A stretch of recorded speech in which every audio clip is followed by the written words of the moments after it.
Vamos a entrar en detalle porque vamos a analizar un tema, compañeros, muy interesante y tiene que ver con lo que está pasando en nuestro país. En términos de economía, lo que tiene que ver con el apretón del cinturón para el presupuesto del país en relación a las fuerzas militares, lo que está pasando con el Ejército Nacional y obviamente el panorama de orden público en el territorio nacional. Ya hemos visto estos atentados, la difícil situación de orden público. Para analizar, para entrar en detalle y conocer todo lo que está pasando en nuestro país, hemos invitado a dos personas muy importantes que conocen de este tema. Hablamos de Olmer Muñoz, que es docente de la Facultad especialmente de Ciencias Políticas de la Universidad Pontificia Bolivariana, y también a Luis Guillermo Cortázar, que es mayor retirado del Ejército Nacional. Muy buenos días, bienvenidos al Consejo de Redacción, un gusto tenerlos por acá. ¿Cómo están? Profe, ¿cómo está? Bienvenido. Mayor, bienvenido. Adelante. Bien, muchas gracias. ¿Cómo está? Buenos Mucho días. gusto. Catalina, ¿cómo estás? ¿Cómo están? Bienvenidos. Gracias por madrugar con nosotros aquí en Consejo de Redacción.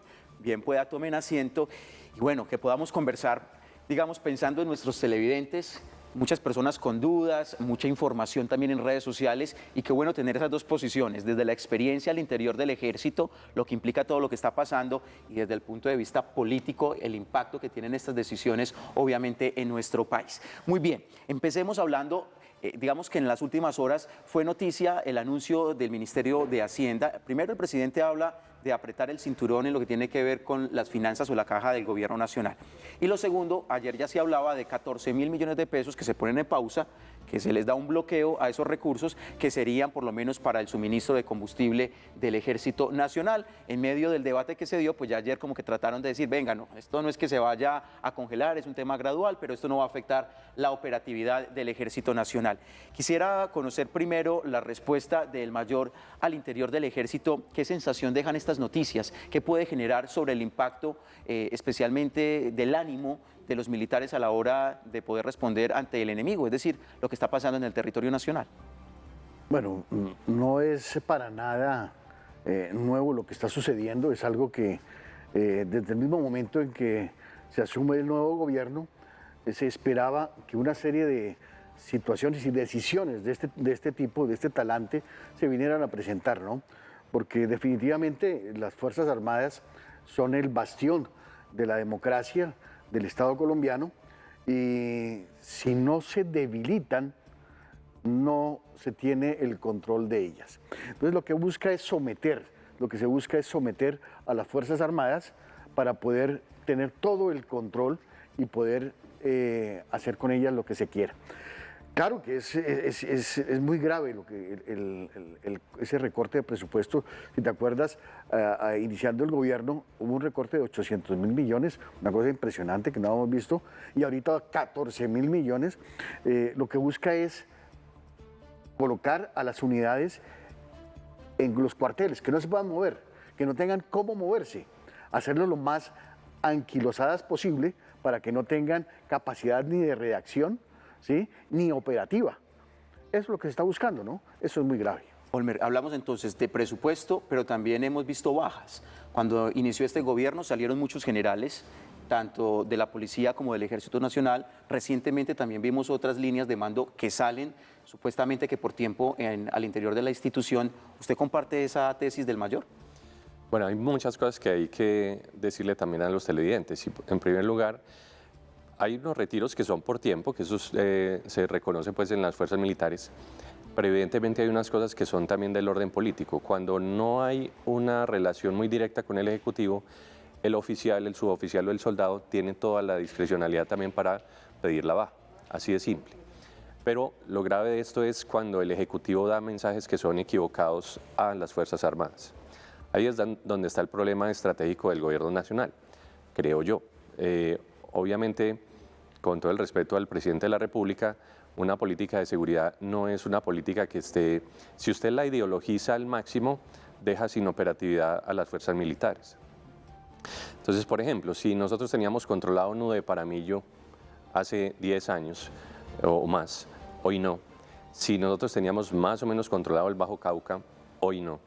Si teníamos controlado el Cauca, que les tengo que decir, lo perdimos. Así donde está López de Micay, donde está hoy los combates con el Estado Mayor Central de las FARC, ese lugar no es gobernado por el Estado colombiano porque hay una decisión del Ejecutivo cuando presidió el levantamiento del fuego, el cese al fuego con las FARC, pero el mismo presidente tuvo que retrasar la decisión. Pero el problema es que ya le hemos dado la ventaja estratégica y táctica al Estado Mayor Central de las FARC. Entonces yo no puedo mandar unos soldados, ni los puedo tirar en paracaídas a López de Micay o a Jamundí, cuando yo tengo que controlar un perímetro y asegurarlo para que la población, que es lo principal para los héroes de la patria, es custodiarlos y protegerlos. Si el mensaje es equivocado por parte del Ejecutivo, la acción directa de las fuerzas militares pues también está descontrolada. No hay un comandante que se arriesgue en este momento a hacer una operación si no hay una orden del ministro de Defensa o el presidente de la República. Entonces, los comandantes de brigada o división pueden tener muy claro el asunto operacional, pero el presidente les dice, no vamos a hacer operaciones y no tiene combustible para operar. Entonces yo no puedo transportar soldados, no puedo dar abastecimiento, no puedo entregar armamento y no puedo tener municiones de apoyo para la ofensiva. Eso es un mensaje equivocado a las fuerzas militares y es un mensaje equivocado a la ciudadanía. Que sustentan todo eso, profesor, en el sentido en que hay muchos soldados solicitando el retiro de las fuerzas militares y otros que ya de hecho se han retirado. Por ejemplo, 8.000 soldados que han solicitado el retiro en este gobierno y 16.348 militares han abandonado las fuerzas especiales entre 2022 y 2024. ¿Hay una sensación mayor de abandono por parte del Estado a las fuerzas militares o qué es lo que ocurre que están tomando estas decisiones más bien de retirarse? Sí, claro, es entendible la posición de la tropa, digámoslo así, porque la moral, como lo decía en días pasados el señor general Zapateiro, es un activo muy importante dentro de las Fuerzas Armadas, dentro de la tropa, dentro del comando. Cuando tú estás en el ejercicio del mando, es importante que tus subordinados tengan un alto grado de moral. ¿Para qué? Para poder llevar a cabo las misiones. Y si no hay ese aliciente de la moral en alto, porque la moral no se llena con un discurso, se llena con solución de necesidades, ¿cierto? Llegándole a ese subalterno con botas, con uniformes, con municiones, con alimentos. Hay que saberle solventar todas las necesidades para que él pueda cumplir con la misión que se le encomienda. Entonces, en este momento, las tropas están bastante desmotivadas y no tienen ese aliciente para ir a entregarlo todo, como se ha hecho desde siempre, porque cuando se jura bandera, dice, hasta perder vuestras vidas, y se jura, es un juramento de honor ante Dios y ante la patria, hasta perder vuestras vidas. Pero si no tengo el aliciente, si, como decía ahorita el doctor Olmer, no hay un mensaje claro, es confuso y no se nos está garantizando, ¿sí? Las municiones, los pertrechos, los combustibles, los alimentos, pues hombre, ¿yo qué voy a ir a hacer en el campo de batalla? Me voy a poner como carne de cañón para que me maten lo que pasó en el Cauca. No hubo una asistencia de un apoyo que requerían los soldados. Estaban diciendo, nos están matando, nos están cercando. Mire, necesitaban el... No hay apoyo. Y no llegaron los apoyos. Y tuvimos unas bajas importantes. Eso debilita la moral. Eso hace que el soldado, que el suboficial, que el oficial pida su retiro. No, yo aquí no voy más. Pero yo le quiero decir en este momento a todos esos soldados que nos están escuchando, de tierra, de mar y aire, de la Policía Nacional, que tienen que resistir, porque es que nosotros hicimos ese juramento, ¿no? Ante la bandera, ante Dios, ante la patria, de defender la nación, al pueblo colombiano, la Constitución. Entonces, tenemos es que resistir, esto no va a durar para siempre. Y ustedes, allá en la actividad, son el bastión, son la reserva moral de este país, es la esperanza de todos los colombianos, que esto no va a tener un mal final. Ustedes son esa garantía. Muchas gracias, Mayor. y nos queda la duda como ciudadanos y como colombianos, porque la moral de nosotros también como colombianos está baja, oyendo todas estas noticias, por supuesto, todo el tiempo. Yo tendría dos preguntas, profesor. Lo primero es, ¿cuál es la idea? ¿Qué es lo que espera el gobierno nacional con todas estas ideas? ¿A qué quisiera llegar para entenderlo uno como ciudadano? Ellos me imagino que se sientan, se reúnen y dicen, hagamos esto para que esto suceda. ¿Qué se supone que ellos están esperando que suceda en el país? ¿Y qué podríamos esperar nosotros como colombianos que pase en adelante con toda esta situación? Miren, yo creo que hay una cosa muy interesante por parte del presidente, eso cualquiera lo consideraría un acto de valentía, y es pensar en que podemos tener una paz en general el país. Eso no está mal, como deseo en la Constitución, en el artículo 22 está consagrado, y los primeros que buscan la paz son los uniformados. Es decir, el que menos quiere estar en la guerra es el uniformado en este momento, porque sabe que a todos ustedes y a mí nos defienden ellos en el área operacional. Solamente para contarles a ustedes, hasta hoy, desde el año pasado hasta hoy, no ha habido el primer debate en el Congreso de la República por las masacres que se han cometido durante este periodo, bien sea por las FARC, o el Clan del Golfo o el ELN. No hay el primer debate convocado. Pero si ustedes se dan cuenta, es muy fácil para muchos senadores convocar un debate sobre paramilitarismo en el país, pero no un debate sobre los crímenes de lesa humanidad o de guerra del ELN o de las FARC. ¿Qué es lo que tenemos que hacer como académicos? Yo se los he dicho a mis estudiantes con toda la responsabilidad, y es, hay que ser equilibrados, porque cuando se envía el mensaje negativo, hay una división por parte de la sociedad. En ese sentido, lo que estamos esperando los colombianos es cuál es el mensaje del presidente cuando todo el Cauca está bajo fuego armado y el presidente está por fuera del país. No ha asistido a un Consejo de Seguridad en el Cauca hace muchos meses. ¿Qué senador de la República saben ustedes si le ha escrito alguna carta a la profesora del municipio de Morales, Cauca, que les enseña a los niños cómo protegerse en un eventual hostigamiento? Ninguno, no hay ni un mensaje. Entonces la pregunta que los ciudadanos nos tenemos que hacer es, el presidente, ¿qué piensa desde la perspectiva del orden nacional con su ministro? Mi sugerencia, muy respetuosa para el presidente, es que hay que dar dirección sobre el país. ¿Qué significa eso? Si tiene que parar los diálogos con el Estado Mayor Central, lo debe hacer. Andrés Pastrana dialogó y tuvo que levantarse.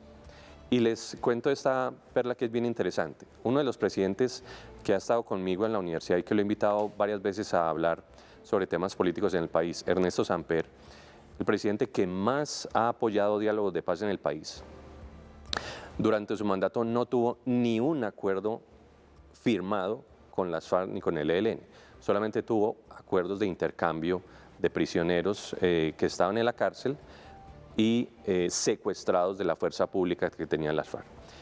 Entonces, en conclusión, lo que estamos esperando los ciudadanos es que haya una dirección sobre el país. No se trata, para que me entiendan bien, no se trata de llamar a la guerra, todos a ponerse el camuflado. Los líderes que hoy se ponen el camuflado por el país, como Mayor y los soldados que están en el área desplegados, hay que apoyarlos porque realmente no lo conocen a usted, pero sí dan la vida por usted.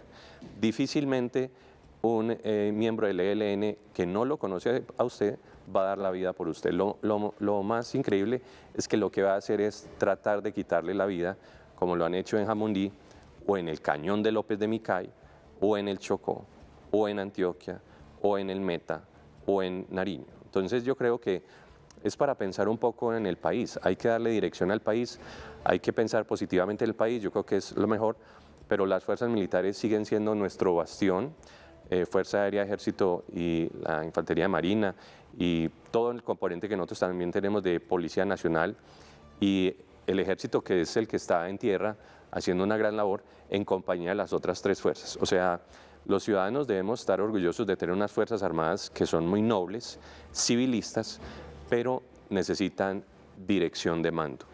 Si no hay eso, también se presenta, mi mayor me corregirá, indisciplina en las mismas fuerzas militares. Profesor, justamente usted se me adelantaba un poquito mencionando decisiones que han tomado tal vez otros gobernantes y como estamos hablando de las decisiones de este gobierno actual, de esas decisiones políticas frente a las fuerzas militares, quisiera preguntarle a ambos, comenzando por el mayor, si en los últimos gobiernos esto ya había ocurrido, habían tenido alguna vez esta sensación de lo que estamos hoy conversando acá en Consejo de Redacción, de lo que está pasando con las fuerzas militares, o podríamos decir que es primera vez que, digamos, se ve coja esa parte moral también de los soldados, del ejército y de otros miembros de la fuerza pública. Bueno, Linda, pienso que es la segunda vez tal vez en la historia reciente de nuestro país que se presenta una situación similar, no tan aguda como ahora. La de ahora es más grave, más asfixiante que la anterior. En el gobierno del doctor Belisario Betancur se presentó algo parecido. Era los años de 1985, 86, 87. No había pertrechos para las Fuerzas Armadas. Nosotros salíamos a patrullar sin botas, con los camuflados rotos. Nos tocaba ir a lo que se llamaba el almacén de intendencia por lo que se había entregado y coser los uniformes para salir a patrullar. Ir a buscar las botas menos viejitas, menos dañadas, para entregárselas a los soldados. Salíamos a patrullar con un armamento que muchas veces no funcionaba. Disparábamos y los fusiles se encasquillaban, no disparaban. O si disparaban, no le pegaban a donde uno quería disparar, le apuntaba al frente y disparaba para el otro lado. No teníamos cómo. Pasó ese gobierno y comenzamos a tener como un respiro. Pero bueno, pasó y en el gobierno del doctor Andrés Pastrana vino el Plan Colombia y se hizo una reestructuración en ese sentido, donde pudimos apertrecharnos en todo sentido el aumento del pie de fuerza, en tanto en la policía como en el ejército, la aviación del ejército, la aviación de la policía, nos permitió poder afrontar esa guerra de los años finales de los 90, principios del 2000. Si no hubiera sucedido eso con ese gobierno, pues al doctor Álvaro Uribe le habría tocado comenzar por ese hecho. Entonces, en este momento estamos retrocediendo a los años 90, a esa situación. Ya no, a los soldados no les dan las 3 dotaciones que se les deben dar, no se les dan. Mayor, una última pregunta porque se nos acaba el tiempo, nos queda solamente un minuto, profesor, y tal vez pensando, hemos tenido posiciones incluso similares frente a este tema, pero hay quienes, por ejemplo, piensan distinto, piensan diferente, incluso consideran que esto hace parte del cambio. ¿Qué decirle a esas personas? Pues de buena fe, es decir, el presidente quiere que haya una paz total, pero póngale un poco de realidad. Los grupos armados no quieren esa negociación. Se lo digo de buena fe, no me gusta la guerra, me parece terrible, todo lo que puede ocurrir en la guerra es infame, es verdad, pero si a estas alturas, con el Estado Mayor Central, tuviéramos una negociación seria, ya hubiésemos avanzado en algo. Lo que yo veo, respetuosamente con el gobierno, es que tratar de hacer una paz con todos al mismo tiempo es tan imposible y tan irreal que solamente va a incrementar y le va a tocar al presidente Gustavo Petro decidir hacer una ofensiva total en todo el país, porque se le va a volver insoportable esto que está pasando. Venga, no me dejen aquí la pregunta al aire con el profesor. ¿Sí había pasado esto antes, como nos estaba diciendo el mayor, en otros gobiernos, o también considera usted, como lo dice el mayor, que es el momento más agudo para las fuerzas En los años militares? 90 tuvimos uno de los peores momentos de moral también del ejército colombiano. Pero sobre ahora está más complicado, ¿o...? Hoy, digamos que las situaciones son distintas por una razón, porque el Plan Colombia dejó una gran cantidad de dinero en ese momento que se utilizó para todo lo que tenía que ser material de intendencia del soldado. Eso fue ventajoso y además se logró algo que hoy no se quiere hacer, y es que se logró obtener la ventaja estratégica que era aviación la ventaja estratégica que eran helicópteros y fuerza aérea de ejército que no teníamos, y eso le daba una ventaja a las fuerzas militares. Hoy el presidente ha evitado, por una decisión propia que es del Ejecutivo, no bombardear porque probablemente hayan niños en los campamentos. Les tengo una mala noticia. En todos los campamentos hay menores de edad reclutados por las FARC. Entonces, podríamos hacer operaciones terrestres con BATOT, batallones de operaciones terrestres, pero requieren más tiempo, equipamiento, inteligencia y armamento. Yo creo que nos podríamos quedar las 3 horas de consejo de redacción aquí hablando de este tema con invitados tan de lujo que tenemos hoy acompañándonos. Muchísimas gracias a todos dos. Olmer Muñoz, docente de la Facultad de Ciencias Políticas de la UPB, y también a Luis Guillermo Cortázar Ramírez, mayor retirado del Ejército Mayor. Muchísimas gracias por venir, profesor. También muchas gracias por venir a ayudarnos a entender un poco más lo que está pasando en este contexto nacional.